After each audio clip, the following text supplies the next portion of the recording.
folks, how you doing? It's James, JT at the Movies, back here again for another movie review. And today I'm going to really take a step back in time. We're going to shoot back 30 years and we're going to talk about James Cameron's 1989 film, The Abyss. So just before I get started, The Abyss has always been one of my favourite Jim Cameron films. And it was one of those that was regularly on the TV when I was growing up, although I'd only ever seen the theatrical edition until about 10 years ago. I'll come to that in a moment. And it's a film that I've always enjoyed, and always love sort of returning to it every couple of years or so, and sitting down to watch it. What sort of prompted the recent rewatch of this is another YouTuber over here in the UK who I watch, a chap called Big Paulie, did a review of it. He popped in his special edition DVD, which unbelievably is still the only sort of way you can watch this film at the moment, unless you've got an old VHS or like a Betamax tape of it or the Laserdisc or something. But he popped in that and then did a bit of a movie review, and he's also talked about it in a few other videos where he's got a HD VHS player and popped that in, and it just sort of prompted me to sit down and re-watch the film again. I'll talk about the film first, and then we can talk about the actual physical media release of it afterwards. So the basic plot of the film is that you've got Ed Harris and you've got Mary Elizabeth Mastrantonio, who are an estranged married couple, and they're engineers on a deep sea underwater petroleum rig. The rig is commandeered by the US Navy and a team of SEALs led by Michael Biehn, as they need to recover a nuclear submarine that's sunk in the depths of the ocean under mysterious circumstances.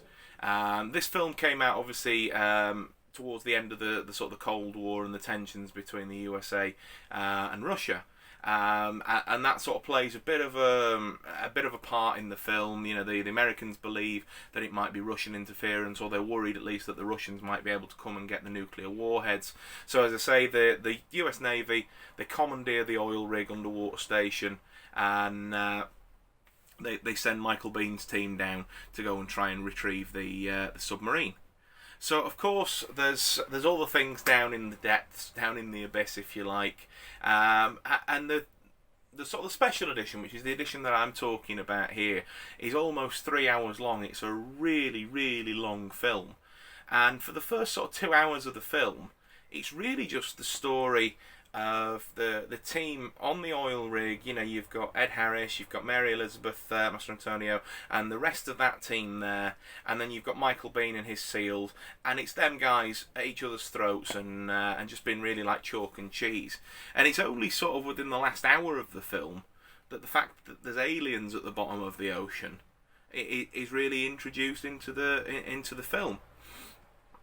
Once they realise where the nuclear warheads are from the submarine, and that it really is down in the depths where the pressure would be too much, and none of their scuba gear in its sort of traditional form would be suitable for them to go down there, they're able to give Ed Harris some liquid that's basically liquid oxygen that he breathes in, and that fills his lungs, and that'll enable him to be able to breathe in the depths, so that he can sort of descend into the abyss and sort out what needs to be sorted out with these nuclear warheads and disarm them.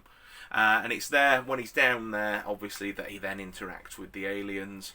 The aliens then reveal that they've been studying Earth and human beings on Earth for the longest time, and that they're sort of sending a warning with all the sort of up on the surface. There's massive tsunamis, tidal waves all starting to happen, and it looks like massive natural disasters are going to hit all across the globe.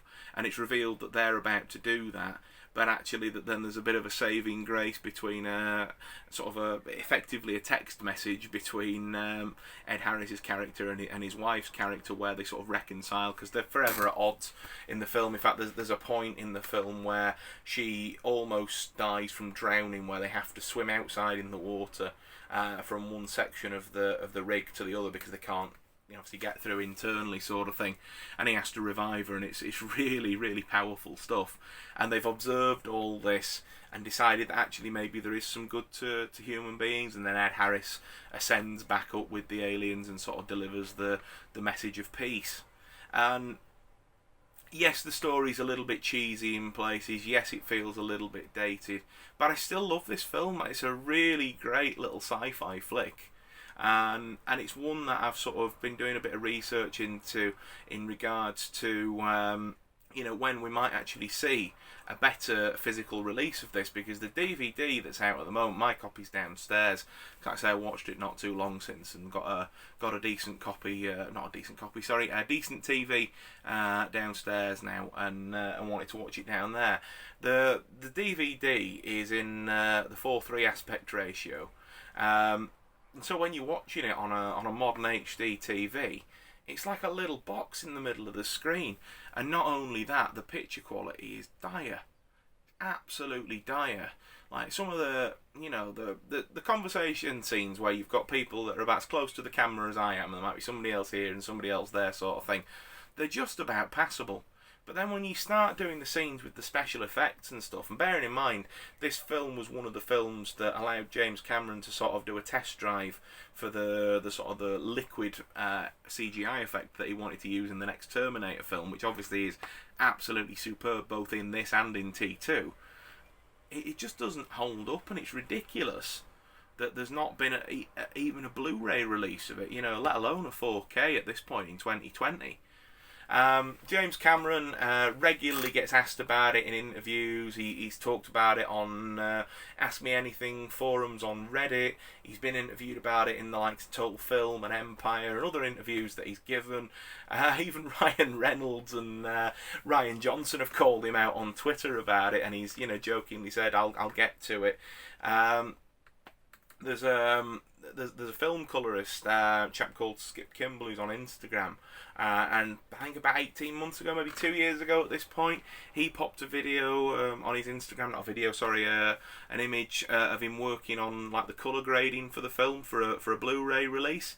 And we've still had no official announcement. I tried reaching out to see if he knew anything further, but obviously didn't get a response from the chap. Which is just a real shame that there's not a physical HD copy of this that you can get, and that this atrocious DVD is the only way to legitimately watch this film. That being said, it does regularly get broadcast on TV, both in its theatrical and in its special edition versions, as a HD transfer. As I understand it, that's not a Jim Cameron approved transfer, and it's just a standard transfer that the studios have done. But that seems to be the definitive way to watch this movie at the moment. So what I'd say is keep checking your TV guides, and if you see it's on anything, I think Sci Fi here in the UK and occasionally Sky Movies seem to be the ones that show it. Get the DVR ready to record, your Sky box, your Virgin box, whatever it might be, and get it recorded there so that you've at least got a stored copy until such a time as we see it on a physical release.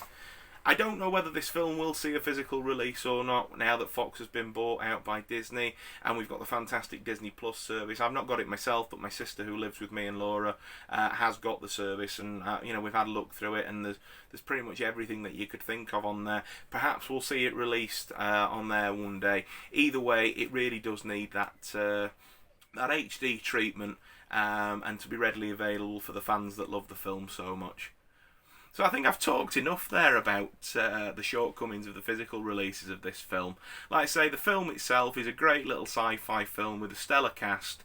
I do like the special edition over the theatrical edition. Whilst it's a really long film, I feel like the story is just a little bit more fleshed out and carries a bit more weight. I enjoy the bit at the end with the aliens. I know that can be quite divisive for some people, but for me, really love it.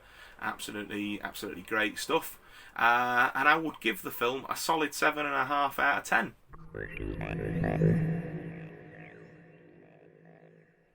So So thank you very much for watching my ramblings there on The Abyss today. It was something that I've been wanting to talk about for a while. You know, if we do get any more news on this film coming to Blu Ray, coming to 4K, coming to Disney Plus, I'll probably do a follow-up video on this because it's something that I'm quite passionate about and quite interested in. But yeah, like I say, thank you so much for watching. If this sort of video has been the sort of thing that you like to watch here on YouTube, please consider subscribing to the channel, hitting the notification bell to stay informed of when I post videos. I aim to get a new video out talking about movies or collecting physical media at least once a week. If you've liked this video, drop us that little thumbs up. It lets YouTube know that you like this sort of stuff, lets me know that you like it. And leave me a comment as well. What were your thoughts on The Abyss? Are there any other films that should have had a Blu Ray or a 4K release by now that haven't done, that you'd really like to see get that HD treatment? Let me know in the comments, let's have a discussion about it. And most of all, folks, just continue to stay safe, look after yourselves, and I will see you again soon. Cheers.